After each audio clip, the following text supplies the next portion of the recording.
listened to that. We made some significant investments. I'm pushing it right now, but he's an amazing guy, and we're going to transform that community college system.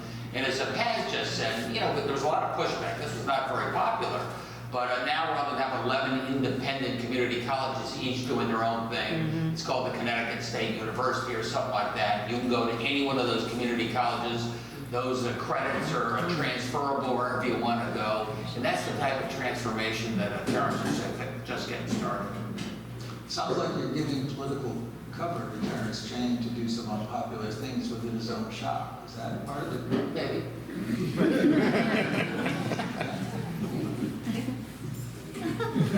Look, he runs the schools. You know, I give him resources. This is the way I'll just pull back for a second. I mean, I'm the first guy that comes out of the private sector, and usually everybody's micromanaging their commissioners and micromanaging the Terrence Changs of this world. And that's not the way I did it. I got the very best people in the world to be our commissioners. I think it's a pretty darn good group. And I'm trying to say, all right, here's your budget, here's your job, now go out and do it without a lot of micromanaging coming from me. And I think it's working pretty well right now. We had a team in place, you know, let's say with a public health emergency. And we came together like no other state in the country did. We worked together as one. I had to make some changes. We had an amazing head of public health. We had an amazing head of economic and community development. You wouldn't believe the discussions during COVID. Oh my God, put on the hazmat suit, open it all up tomorrow, you know, bang. But we got it right. We got it right because we have really good people at the table. And sometimes, you know, you get the usual suspects involved in state government. They all tend to be right from this ecosystem, and I've tried to get a wider variety of folks involved up there. So how do you walk that line? You need the support of the base. Democrats control both chambers of the General Assembly, but yet you also have, on occasion, suggested that previous appointments have been made for purely political reasons. You made a great point of bringing in an outsider to the Department of Administrative Services. So tell us how you view, you have a foot in two different worlds. You do have to work with the party and work with this culture that you walked into, but yet there are times you do come across as a bit of a fish out of water, and people say things to that effect, to the horror of his staff.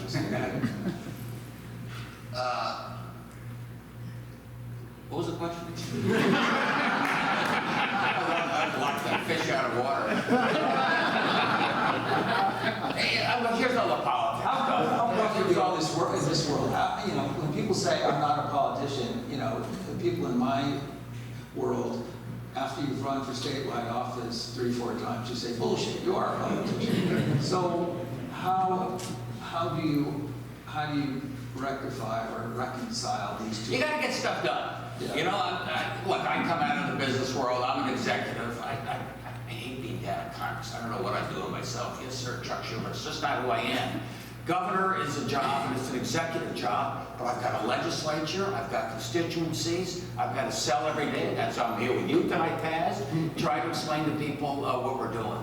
But I'll tell you, I love it. I'll tell you what surprised me. You know, I come from a part of the state, downstate, Fairfield County. They're a little skeptical about Hartford, skeptical about state employees. I've been so impressed with state employees in the state. I want you to know that. These guys show up every day during the worst of COVID. They are nurses, they're taking care of people with special needs. They really deeply in the environment. That's why they're doing the work they do. And I like to give them a little freedom and flexibility to be able to do that. I got a legislature that took a little learning for me. That was a little different world for me. You know, the legislature, they're advocacy groups. The Capitol building is loaded with advocacy groups. If you're chairman of the Education Committee, you're an advocate for more spending on education. You know, I get it. But you put together a coalition. And I've got a coalition of Democrats and Republicans. And, you know, we just did something today dealing with the municipal retirement system. That had been broken for many years. We had Republicans and Democrats, labor and business, actually there with Sean Scanlon, making a difference. That's what I try to do in this state every day. So I think you've made the case that that's what you're about. You made that case during the election, but you still have part of the Democratic coalition that is a little bit antsy. And, you know, they look at things like Husky, the state's Medicaid program. I think the last number I saw, that I think like a quarter of Connecticut gets its health care through Husky. And there are efforts to expand Husky. There was a bill to increase the reimbursement, bring them in line with Medicare, because it can be hard if you're a Medicaid Husky recipient to get the doctor's appointment. So that was not part of your budget, but what are your thoughts on the expansion of Husky? You know, we have a couple things on the table, opening more to children who are here undocumented. We're in the third year of trying to expand that. All right, I got it. Here's what I would say. This is what it's like to interview. You prime the pump and then just let them go. You didn't have to learn this, but during COVID, realized that healthcare is not just a human right for each and every one of you. Also, that person across the way from you, that homeless person, if they don't have basic health care as well, if they don't have the opportunity to have a mask, if they don't have the opportunity to get vaccinated, it's dangerous for them and it's dangerous for you. I think it's a whole new redefinition of what public health is all about. And I learned a lot during I mean, we had to work like heck. The Trump administration wouldn't let us provide any health care to people who are undocumented, to get to your question. Well, if I have somebody who happens to be undocumented for some technical reason and they're not vaccinated and they're not healthy and they're potentially infectious, that's dangerous for them, dangerous for their family, dangerous for our greater community. So that's why we do have the biggest expansion of Husky and the biggest expansion of healthcare we can. A lot of it's thanks to Joe Biden, might add. So everybody says, you know, we're doing a lot of this ourselves, but really anybody under, again, $50,000, we have covered in Connecticut. It's free healthcare for each and every one of you. And then people above that, up to say $100,000, you can't pay more than 4 or 5% of your paycheck into healthcare. We're doing everything we can. We got a higher percentage of our people with health insurance in the state than just about any in the country. Okay, now you say, well, the advocates are saying not enough. I get it. That's their job. But I think we're making progress every day. So on the undocumented, I think, 3 years ago, they opened coverage to if you're 8 years old, and then to 12. There was an effort this year to kind of shoot the moon and go for 26 to make it consistent with Obamacare. The Human Services Committee said, no, it's not good, we don't have enough money, we do 18, and appropriations just said 15. Are you comfortable with the spending that will be required to provide Husky healthcare coverage to undocumented up to age 15? I think so. Yeah. The Appropriations Committee, which are the folks that we submit a budget in, say, February, then for the next few months, the Appropriations Committee hears from all the different groups. And on a very bipartisan basis, they came forward with a budget and included an expansion of Husky for undocumented. And I really salute the Appropriations Committee. They stayed within our fiscal parameters and they made significant investments that I've talked about. There's also a push to revise how Husky is used by sort of older and people with disabilities. That the income limits for that group of Husky recipients is really the tightest. And there's an argument that that's discriminatory. I haven't heard you weighing in on that. I think I got to get back to you. I don't know as much detail on that as I could. I can tell you that folks with special needs, those disabilities, what we're trying to do in our schools to make sure that's equalized across the board. I was saying something about our how impressed I am with our state employees. You know, during the worst of COVID, I was telling everybody, stay safe, stay home, don't go out. These folks are showing up every day to take care of those folks with special needs. Every day they showed up at the door. before, they couldn't zoom that out. So I wear that in my sleep every day, thanks to them. You moved your Commissioner of Social Services over to the Office of Health Strategies, and you have her working on really addressing health costs. And one of the things that they're working on is benchmarking where spending goes and trying to push more spending into primary care on the theory that that's the best way to you avoid chronic problems. So what is the status of that? You have been banging heads with the hospitals, which in some ways is uncharacteristic for you. You do pride yourself on having a collaborative approach. But what's the state of play with your bills on health cost containment? You got one that affects insurers and one that affects hospitals. So a lot there. A, we put a double emphasis upon primary care and sending hospitals to do the right thing. There's nothing more important than prevention. For some of our most distressed communities, in this state, you decide when you want to start a family, not some bureaucrat in Tallahassee. But when you're ready to start that family, we're making sure it's the very healthiest baby that can be. We're providing nursing care before the baby is born and afterwards. We're providing expansion of doulas for some, first-time moms who need a little extra support and assistance, what we got going. Broader, beyond that, Paz, I got to make healthcare more affordable and more accessible for everybody. And everybody says, oh my God, Connecticut's such an expensive state, it's all about taxes.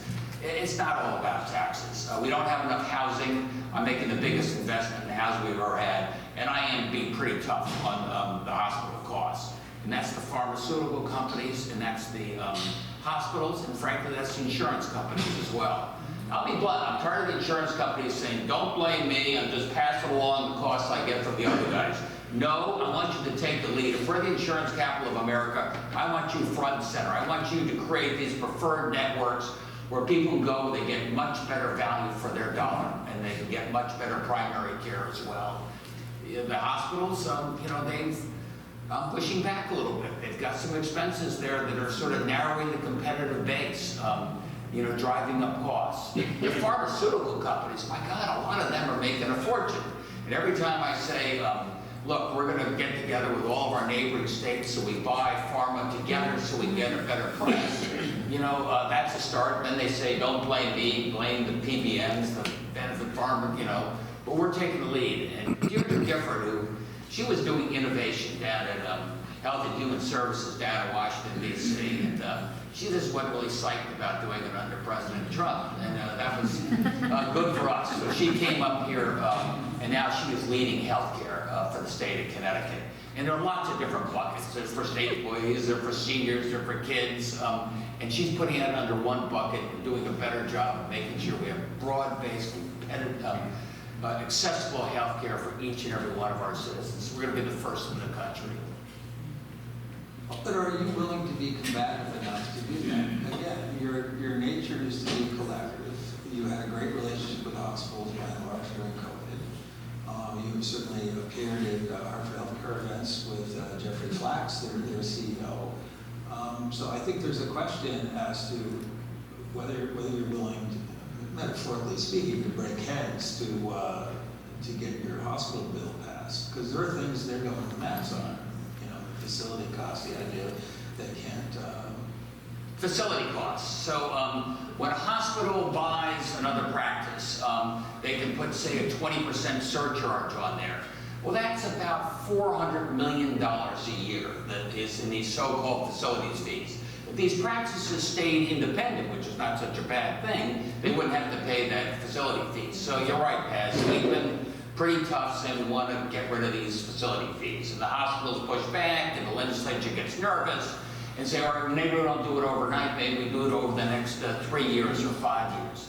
But I'm pushing not just the hospitals, I'm also pushing the legislature to stand up and help me. I mean, they want to cap prices, and that's great, but you got to deal with the underlying costs.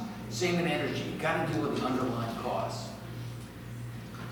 I did notice one or two people from Eversource here, so I will ask about it.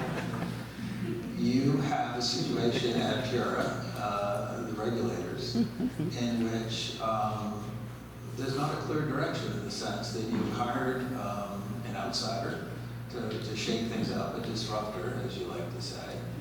And she is clearly at odds with the two other members of Pura, who are both former legislators. They're both up for reappointment. You have yet to indicate if you're going to reappoint them. So you want to make news tonight, or you're going to reappoint them, or are you going to get somebody else? First we get into all that politics. Can I just pull back for one Pull second? back however you'd like. Because I would say again, we have very high costs. We have very high electric costs in this state and in this part of the country. And that's in many cases because we're at the end of the supply chain. We got to bring the actual gas in by ships, and you know, we don't have oil and gas like they do down in Texas and Wyoming. So we got to think creatively. So what I've got to do is work like heck to see what are going to be our energy sources, carbon-free energy sources in the year 2035, and how do you plan for that? So, you know, what I do is, you know, we've got Dominion, we've got the biggest commitment to offshore power. They deregulated, you know, Eversource can't get in the generation game anymore, so you can't blame them for the high price of natural gas. Please don't blame me, blame somebody else. But we're trying to find alternatives, and that's what I do every day. So then you got to, okay, I got Pura. Pura is the regulatory body, and they oversee the rates of the electric utilities. And we've got a woman who came out of the Regulatory Commission down in Maryland named Marissa Gillette, and she's trying to do something I think that's important, and that's called performance-based regulation.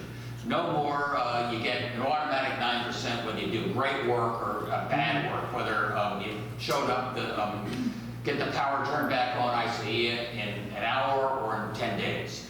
Performance-based regulation. But I've also had to explain, now you want to get Eversource and UI at the table. If you want performance-based regulation, it's got to work in a way that's enforceable and it's going to make a difference. So that's where Pura works together with the utilities. They're not our enemies, not exactly our bosom buddies, they're frenemies, right? So we got to work together on it. And I think she's a good person to take the lead. And she's got two commissioners there to keep an eye on the ball. So, I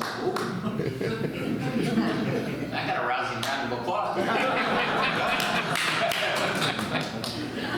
so we're going to reappoint the two up for reappointment, or is that still up in the air? It's still up in the air, but I think so. I mean, just to cut to the chase, as Paz says, the head of Pura is a real disruptor, shaking things up, really tough on spending, tough on how much you can put in the rate base. Can you put the lobbyist fees in the rate base or not? Holding people accountable after ICEA. And we've got two other commissioners who have been there for a while to have some continuity. It's not a bad team. A little conflict is sometimes not all bad. Okay. Sorry, I killed that line of questioning. I saw you take Marissa Gillette out for a walk after that. I'll let that one go. I want to ask what exactly you shared with her about the plans for that. You mentioned affordable housing. So yes, the state has continued some of the investments that the Lloyd administration did to provide more affordable housing, but you have been very wary of wading into the question of suburban zoning. So there's a bill pending. There's an effort now to maybe go beyond or around 830G, which set certain goals. But I have yet to hear what would be an enforcement mechanism. So you've talked about subsidies, about providing funds. What about the zoning piece? What are you willing to do? What do you think Connecticut should do regarding suburban zoning? All right, so here's the deal. Another reason that Connecticut's expensive is we haven't built any housing in the last 30 or 40 years. There are a variety of reasons for that. Paz points out some of it's related to zoning. I don't want to be down on us, but not a lot of people are necessarily moving here, and they're not a lot of housing wanted to be built in general. That's changed a lot. Last year, we built more housing in the state of Connecticut than we have any other time in the century. I know the century's still young, but it's a good fact to know. And we have people living in the state. And so I want to, when we got the wind to our back, I want to run with it. So as Paz said, you know, we virtually double the amount of money we're investing in housing. Of course, that's affordable housing, and we're following on what Dan Lloyd did in a very credible way there. We've also added about $200 million a year for workforce housing, $200 million for workforce housing. If I can educate the people, I can get them a job, but if there's not a place that they want to live or can live, we're never going to be able to grow this economy and give people opportunity. And we're working off of that right now. You know, a lot of that housing, I'll be blunt, is going to be in the cities. Our cities have fallen behind a little bit. Their populations are way down compared to where they were before. There's acres of parking lot where we're building housing. There's empty commercial buildings where we're building housing. And I think you're going to see, you know, well over 10,000 units of housing built along with our inspiration over the course of the next few years. What a difference that makes. To your other question, how about Darien, right? How about some of the suburban towns that are a little more reluctant to build housing? There I've said a couple things. Let's say all along the shoreline there, they want us to speed up rail service and have more rail for Shoreline East, it's called. I said that's great. I'd like to do more rail service as well. There are not many people taking the rail right now in Shoreline East. One reason is you don't allow any housing to be built next to the railroad stations in, you know, those 6 towns. You build housing next to the railroad stations, I'll get you more rail service going on. So it's a little bit of a carrot and stick. Maybe you think that's heavy-handed. And finally, I've told the other towns, look, I don't want to dictate to you how you get more housing, how you get more affordable housing in your town, but I want you to show me how you're going to get more affordable housing in your town. Come up with that plan, speed it up, pre-zone things accordingly, or at least make sure it's easier to get done. And if you don't do that, there's something called 830G. But I fundamentally want the towns to step up and do the right thing and get going. But it sounds like your priority is the production of housing that's affordable regardless of where it is. Is that fair? I think there's a lot of truth to that, but I want it next to transit. I want it in transit-oriented development. I don't care about plowing under cornfields and turning them into you know, single-unit housing. I don't think that's what our future is. Our future is really getting our downtowns back to life. Okay, but again, to stay with that, one more question. It sounds like you're not really willing to expend political capital on pushing some suburbs to allow multifamily housing if it's not going to produce the numbers that you and the business community has